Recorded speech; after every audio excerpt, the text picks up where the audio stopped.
Hi everyone, welcome back. ഫിറ്റ്നസിൽ വ്യായാമത്തോളം തന്നെ പ്രധാനമാണ് ഭക്ഷണം, പ്രത്യേകിച്ചും വ്യായാമം കഴിഞ്ഞുള്ള ഭക്ഷണം. വ്യായാമത്തിന് ശേഷം 30 മിനിറ്റിനകം 15 ഗ്രാം പ്രോട്ടീനും 30 ഗ്രാം കാർബോഹൈഡ്രേറ്റും അടങ്ങിയ ഭക്ഷണം കഴിക്കുന്നത് ഊർജം നിലനിർത്താനും പേശികളുടെ പ്രവർത്തനത്തിനും ശരീരഭാരം കുറയ്ക്കാനും സഹായിക്കും. കൃത്യസമയത്ത് കഴിക്കുന്ന 3 നേരമുള്ള ഭക്ഷണത്തോടൊപ്പം 2 തവണ ലഘുഭക്ഷണങ്ങളും വേണം. മുഴുധാന്യങ്ങൾ പെട്ടെന്ന് ഊർജം നൽകുന്നതിനേക്കാൾ തുടർച്ചയായി കുറെ സമയത്തേക്ക് ഊർജം നിലനിർത്താൻ സങ്കീർണ അന്നജമടങ്ങിയ ഭക്ഷണങ്ങൾക്ക് സാധിക്കും.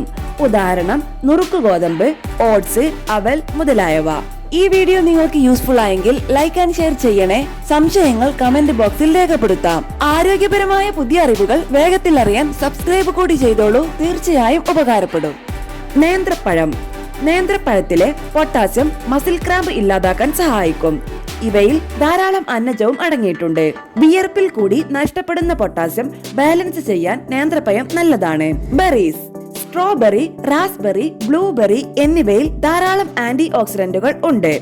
പേശികൾ ബലപ്പെടുത്താനും വ്യായാമത്തിലൂടെ ഫ്രീ റാഡിക്കലുകൾക്ക് ഉണ്ടാകുന്ന കേട് കുറയ്ക്കാനും ഇത് സഹായിക്കുന്നു. ക്യാരറ്റ്. പേശികൾക്ക് ഉന്മേഷം നൽകാനും പൊട്ടാസ്യവും ബീറ്റാ കരോട്ടിനും ക്യാരറ്റിലുണ്ട്.